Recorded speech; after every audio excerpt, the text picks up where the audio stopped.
Donc vidéo sur un sujet bon, vous avez remarqué qui m'intéressait au plus haut point, c'est la falsification sémantique, la manipulation, enfin l'ingénierie sociale et la transformation des mots.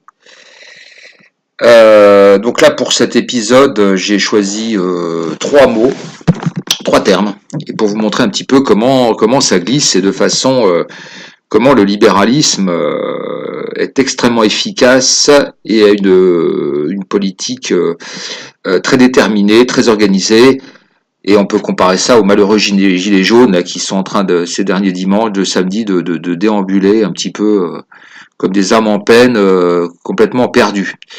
D'ailleurs, Eric Drouet a fait une vidéo pour effectivement noter ça. Eric Drouet, c'est un chauffeur routier, mais c'est pas un universitaire, mais comme quoi, c'est pas la peine d'avoir des diplômes pour être intelligent. Et il a bien senti que là, actuellement, c'était un peu l'impasse. Et ça se transformait en une espèce de folklore sans utilité. Alors, je vais donc vous illustrer un petit peu comment ça fonctionne. Alors, avec trois mots.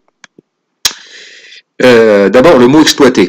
Alors, exploiter, c'était un terme qui était couramment utilisé dans les années 60, 70. Exploiter, ça sous-tend qu'il y a un exploiteur. Bien entendu. Donc là, on est dans le monde capitaliste et cette époque-là, il y avait encore une gauche quand même qui appelait un chat. Alors, avec Mitterrand, avec la gauche, caviar, c'est devenu exclu.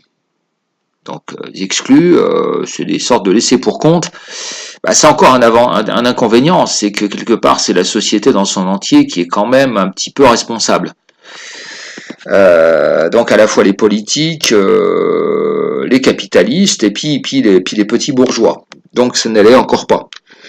Donc on a inventé par la suite, les dernières, à partir des années, on va dire 2000, les défavorisés. Alors défavorisés c'est encore mieux parce que là c'est carrément, c'est juste du manque de bol, manque de chance. Donc il n'y a plus de coupables. Donc là, on est passé de l'exploitation des êtres humains, de l'esclavage, à la charité finalement. Manque de bol, écoutez, vous donnez ce que vous pouvez. Donc on est passé d'exploitation à aide sociale et puis finalement à charité. Voilà, donc ça c'est d'une clarté, enfin c'est assez limpide. Alors en ce qui concerne les capitalistes, alors capitaliste, l'image c'est bien sûr c'est d'une très grande fortune qui exploite, qui tire de la valeur en exploitant les travailleurs. Oui, alors ça c'est maintenant on en a fait des gros mots, travailleurs, on n'ose même plus utiliser ce terme-là. Des gens qui triment de façon aliénatoire, on n'ose même plus dire travailleurs. Bon, enfin bref. Alors c'est devenu des libéraux. Libéraux, libéraux, ça signifie quoi? Là, on est dans une doctrine finalement. Donc, on a fait d'un système abject esclavagiste, on en a fait une doctrine politique, un peu comme une autre. Il suffit de rajouter un isme, et puis voilà, c'est très bien. Donc, ça réduit le phénomène à sa dimension purement intellectuelle, purement universitaire, on va dire. Donc c'est pas encore suffisant, quoi. Et donc on va encore plus loin. Et là maintenant avec Macron, c'est celui qui est nos limites, qui ose tout. C'est progressiste. On s'est carrément approprié un terme qui était utilisé par la gauche de la gauche dans les années 70, même 80. La gauche qui voulait rester un petit peu dans la vraie gauche, voulait se distinguer de la social-démocratie. Et donc, voulait se nommer progressiste. Donc là, carrément, Macron a carrément volé le terme. Alors, qu'est-ce que ça signifie? C'est carrément, on est dans une idéologie bienfaitrice. Voilà, on est dans une idéologie aux limites de la religion bienfaitrice. Vous voyez un peu le glissement, c'est-à-dire que on est vraiment là, c'est extraordinaire. Ça vous montre quand même l'efficacité. Et c'est pour ça que les mouvements sociaux actuels ne sont pas du tout à la hauteur. Les mouvements sociaux ne sont pas à la hauteur, les intellectuels ne sont pas à la hauteur. Les partis politiques pour lesquels j'ai quand même un assez profond mépris ont un niveau quand même très faible et il y a plus de vrais intellectuels, quoi. Donc vous voyez que là on est en train là Macron peut tout déconstruire et reconstruire comme il le veut. Alors je vous mets un dernier terme pour aujourd'hui, c'est rafle. Oui, rafle. Vous voyez une photo à gauche là. Bah, une rafle, bah, c'est quand on rassemble des paquets de gens, on les met dans des autocars et puis on les emmène quelque part, hein.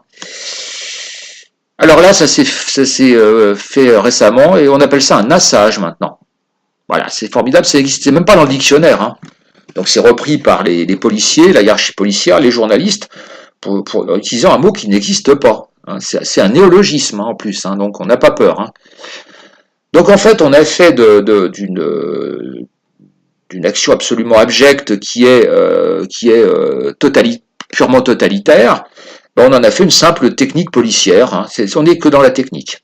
Alors, il est clair que ça ne peut pas s'arrêter là. Il y aura un troisième terme qui va venir, qui ne peut que venir. Donc, bah, je vous invite à attendre de voir, et puis je ferai une vidéo éventuellement. Mais vous allez voir qu'il y a quelque chose qui va le remplacer. Euh, alors peut-être à moins que là pour l'instant les mouvements des gilets jaunes s'essoufflent, mais il est clair que ce terme va pas rester tel quel. Voilà. Donc bah moi je suis toujours dans mon rôle, hein, c'est-à-dire éducation populaire, puis vous aider à sortir de l'aliénation, c'est-à-dire que vous voir derrière les apparences, hein, décrypter, et puis vous dire, bah, quand il y a des occurrences qui reviennent tout le temps, qu'est-ce qu'ils veulent me faire penser, à quoi ils veulent me faire penser. Voilà, donc c'est relativement simple, hein, c'est une petite gymnastique, et quand on l'acquiert, bah, je veux dire, c'est à la portée de tout le monde, hein.